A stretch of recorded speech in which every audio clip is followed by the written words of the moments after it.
बच्चों, good morning to all of you. आज हम लोग बात करेंगे सीबीएसई जनरल क्वेश्चन के बारे में जो नीट के लिए बहुत जरूरी है। क्लास 11 सीबीएसई बायोलॉजी का सिलेबस है। इसमें बायोलॉजिकल क्लासिफिकेशन, इससे अक्सर क्वेश्चन नीट एग्जाम में पूछे जाते हैं।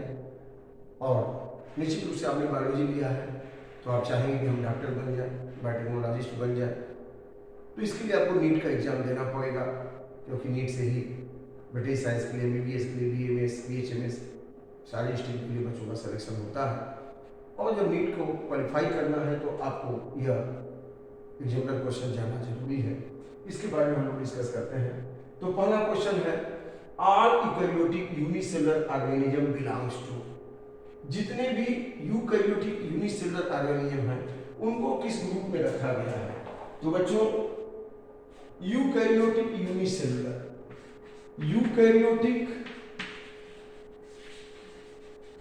और यूनिसेलुलर का मतलब कि ऐसे ऑर्गेनिज्म जिनमें न्यूक्लियस वेल डेवलप्ड हो, न्यूक्लियर मेम्ब्रेन से घिरा हो, membrane bound cell organism mitochondria, Golgi complex, endoplasmic reticulum हो, उनको हम यूकैरियोटिक सेल कहते हैं। और यूकैरियोटिक सेल जिस यूनिसेलुलर ऑर्गेनिज्म है उनको हम ग्रुप या किंगडम प्रोटिस्टा में रखते हैं। आर.एच. व्हिटेकर ने 5 किंगडम क्लासिफिकेशन डेवलप किया, जिसमें kingdom Monera, kingdom Protista, kingdom fungi, kingdom Plantae, kingdom animal. तो यूकैरियोटिक यूनिसेलुलर ऑर्गेनिज्म को किंगडम प्रोटिस्टा में रखा गया है। तो आपका ऑप्शन क्या होगा? बी होगा। पहला का बी सही है। अब नेक्स्ट हमारा क्वेश्चन,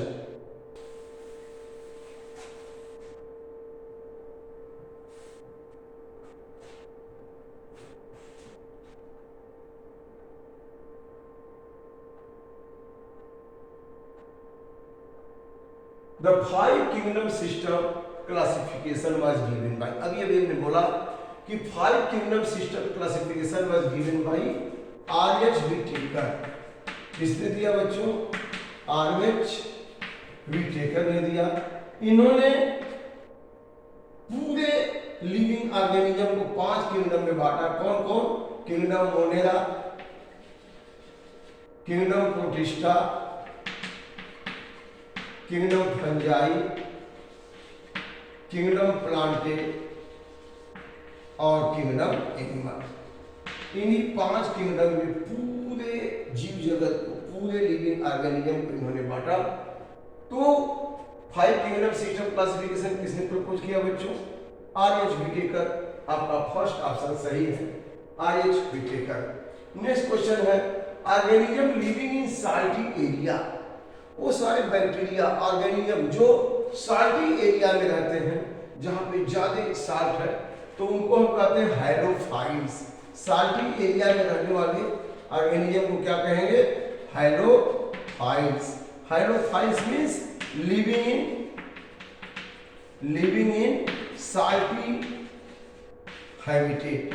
साल्टी हैबिटेट में जो रहते हैं उनको हम क्या कहते हैं? हाइड्रोफाइल्स। तो आपका तीसरा का बी ऑप्शन बिल्कुल सही है। इसके बाद हम लोग बात करते हैं नेक्स्ट क्वेश्चन, चौथा क्वेश्चन के बारे में। चल, आप जानते हैं कि जो स्लाइम मोल्ड है, इसमें मोनेरा लिखा है, प्रोटिस्टा लिखा है, फंजाई लिखा है, स्लाइम मोल्ड। तो स्लाइम मोल्ड क्या है?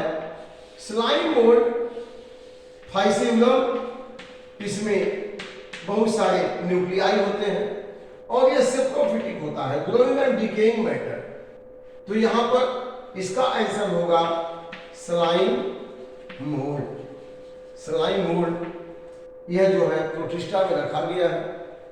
इसमें जो है multi nucleated large number of nucleus होगी, सेप्रोफिटिक होगा और नेट साइटोप्लाज्म है, तो स्लाइम मोल्ड। और अगला क्वेश्चन है, an association between root of higher plant and fungi. तो next question, an association between roots of higher plant and fungi. Higher plant और फंजाई के बीच में जो एसोसिएशन है उसको क्या कहेंगे? बहुत सारे जैसे पाइनस है, एलनस है, इनके रूट में माइकोराइजा कनेक्टेड होते हैं। इनकी रूट से माइकोराइजा कनेक्टेड होते हैं। और माइकोराइजा यहाँ पर जो फंगस होता है, कवक जाल, ये यहाँ से वाटर मिनरल एब्जॉर्ब करके प्लांट को देते हैं, प्लांट ग्रो करता है और उनके बदले में प्लांट इनको क्या देता है? शेल्टर देता है और न्यूट्रिएंट्स देता है। यहाँ इनसे कनेक्टेड है, इसकी पत्तियों से बना भोजन यहाँ आया और ये फंगस ले लेते हैं, अपनी संख्या बढ़ाते हैं और दूर दूर से मिनरल्स को, न्यूट्रिएंट्स को एब्जॉर्ब करके इस प्लांट को देते हैं। तो इस एसोसिएशन को हम क्या कहेंगे बच्चों? तो association between roots of higher plant and fungi is called as mycorrhiza. ये देख रहे हैं माइकोराइजा, यही इसका करेक्ट आंसर होगा, माइकोराइजा। अब अगला क्वेश्चन है,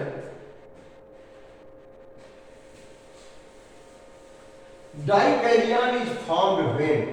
ये dikaryon is formed when? Dikaryon एक फंगस में होता है, जैसे कि दो हाइफा है, एक हाइफा यह है, यह इसमें भी न्यूक्लियस है और इसी के साथ एक दूसरा हाइफा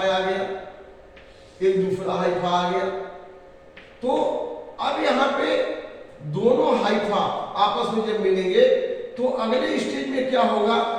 इनके बीच की जो यह वाल है ये गल जाती है, यहाँ पे इनके बीच की वाल जो है यहाँ गल जाएगी और दोनों का साइटोप्लाज्म मिल जाएगा, लेकिन न्यूक्लियस अलग अलग ही रहेंगे। तो दोनों का साइटोप्लाज्म तो आपस में मिल गया लेकिन न्यूक्लियस अलग अलग है। तो यहाँ पे एक ही सेल में अब कितने न्यूक्लियस हो गए? 2 न्यूक्लियस हो गए। तो इसको डाइकैरियन स्टेज कहते हैं। तो dikaryon are formed in the 2 haploid cell do not fuse immediately, मतलब 2 हैप्लॉइड सेल है जिसमें इमीडिएटली वो फ्यूज नहीं हुए, उनके अंदर में जो है यहाँ पे न्यूक्लियस फ्यूज नहीं हुआ, साइटोप्लाज्म तो फ्यूज हुआ लेकिन यहाँ पे न्यूक्लियस फ्यूज नहीं हुआ, तो cytoplasm does not fuse. Dikaryon formed when the 2 haploid cell do not fuse immediately. तो इसको हम कहेंगे इनका बी, छठा का बी आंसर सही है। डाइकैरियन स्टेज बेसिडियोमाइसीटी फंगस में होता है, तो इसका बी वाला आंसर सही है। अब अगला है 7वां, कैंटेजियम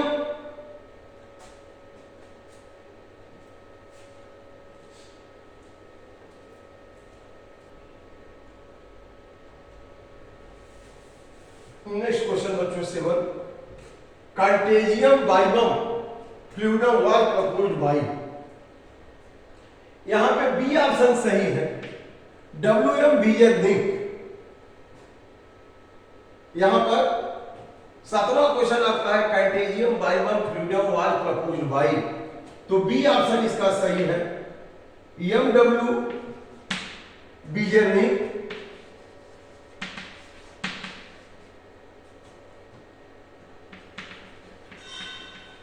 इन्होंने कैंटेजियम बाइबम नाम दिया था जब टोबैको मोज़ेक वायरस के से संक्रमित पत्ती को, टोबैको को, लीफ को पीस करके, उसको क्रश करके, उसका जूस निकाल के उसको दूसरे पत्ती पे डाला गया, वहां भी डिजीज फैल गया, तो उन्होंने उसको वायरस को ही कैंटेजियम बाइबम फ्लूइडम नाम दिया था, MW बीजरनिक। अब अगला क्वेश्चन है, association between mycobiont and phycobiont are found in?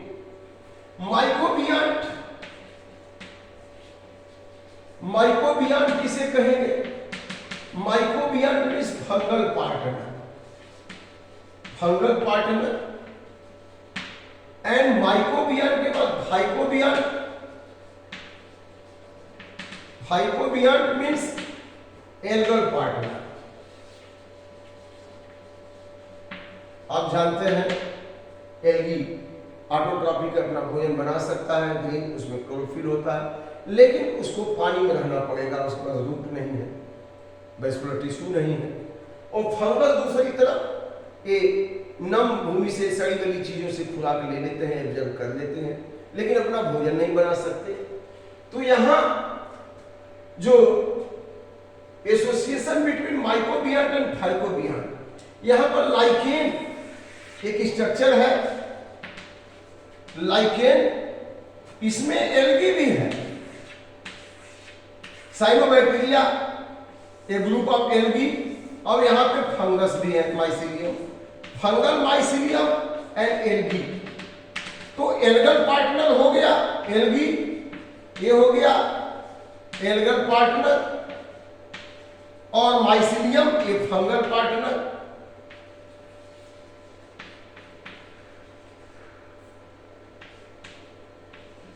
Living in such a way that fungal partner absorb nutrient, water, mineral from the surrounding, provide to algal partner. Algal partner synthesize food material. Algal partner synthesize food material used by algae and fungus both. तो lichen एक ऐसा symbiotic association है किसके बीच में? Special group of algae and fungus. Lichen is a symbiotic association between algae and fungus of special group in which algal partner, fungal partner provide water mineral and algal partner synthesize food material। दोनों को अलग कर दें तो ये नहीं survive करेंगे, लेकिन दोनों एक साथ मिलकर के लाइकेन के रूप में ये सर्वाइव करते हैं। तो association, the symbiotic association between phycobiont and mycobiont, that is called as lichen.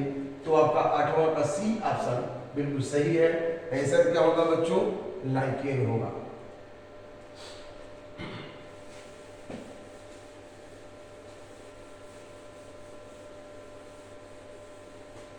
अब इसके बाद हम लोग बात करते हैं next question 9, question number 9, difference between virus and viroid. Virus और वायरोइड के बीच में क्या अंतर है? यहां पे ये वायरस है, वायरस में प्रोटीन कोड होगा,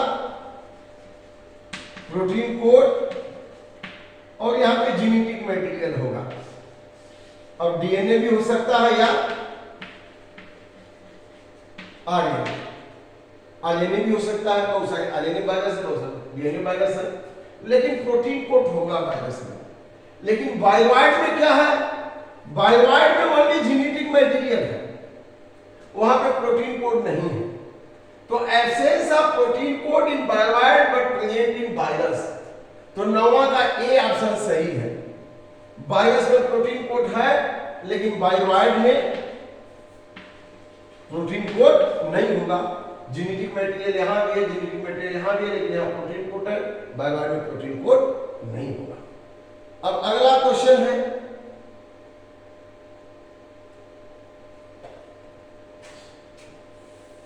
क्वेश्चन नंबर 10। तो बच्चों क्वेश्चन नंबर 10 है, with respect to fungal sexual cycle choose the correct sequence of event.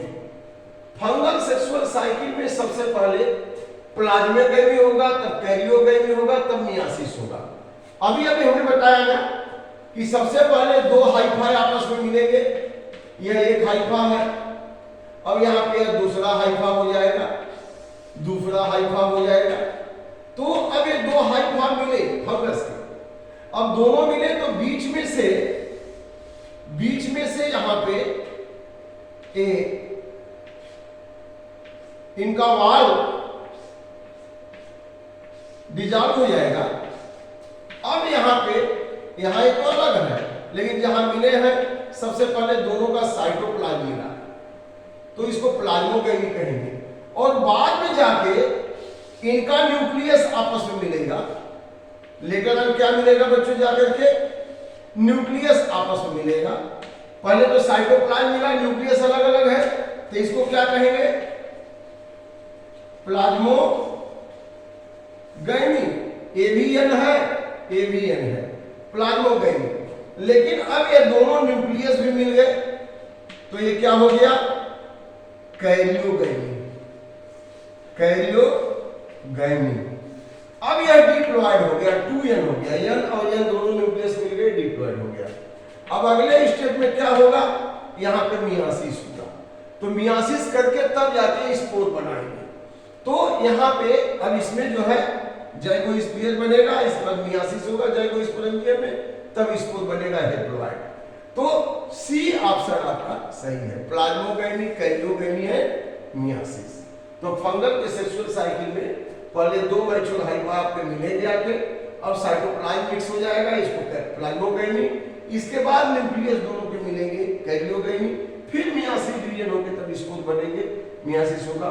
तो बच्चों यहाँ पे सी ऑप्शन 10वां का इनका 10th का क्या होगा, प्लाज्मोगैनी, पहले साइटोप्लाज्म आपस में मिला, फिर न्यूक्लियस मिला, तब मियासिस हुआ। तो यहाँ पे प्लाज्मोगैनी, कैरियोगैनी और क्या करेंगे, मियासिस होगा। इनकी लाइफ साइकिल में यही होता है। अब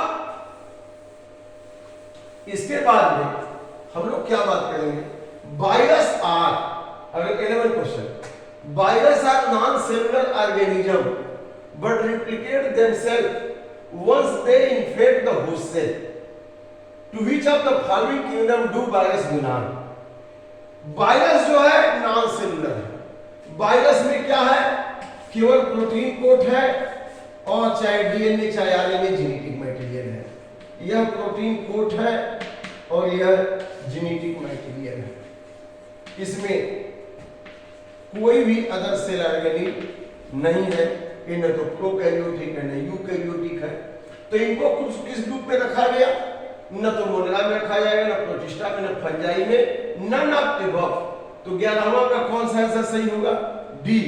न तो ये मोनरा में रखे जाएंगे, न प्रोटिस्टा, न फंजाई, क्योंकि ये सेलुलर स्ट्रक्चर है ही नहीं। ये दोनों के बीच के लिविंग नॉन लिविंग के बीच में कहीं है। इनको सीड वाटर में कई साल तक ऐसे ही रखा जा सकता है, फिर जब लिविंग सेल में जाएंगे तब मल्टीप्लाई करेंगे। तो यह पार्टिकल है प्रोटीन और जेनेटिक मटेरियल के, they only multiply in living cell. अपने से मल्टीप्लाई नहीं कर सकते जब तक लिविंग सेल की मशीनरी को नहीं यूज करेंगे। तो ये जो है दोनों के बीच की कमी है, लिविंग और नॉन लिविंग के बीच की, इसीलिए इनको हम नन ऑफ एबव में रखते हैं। एक न तो मोनरा में, न तो इनको आप कहाँ रखेंगे, मोनरा में भी नहीं रख सकते, प्रोटिस्टा में भी नहीं रख सकते, फंजाई में भी नहीं रख सकते, कहीं भी रखते भी सेल है ही नहीं। ये तो केवल पार्टिकल है, प्रोटीन है और जेनेटिक मटेरियल है। तो ये नन ऑफ एबव तो आंसर क्या होगा बच्चों, नन ऑफ एबव। अब अगला क्वेश्चन,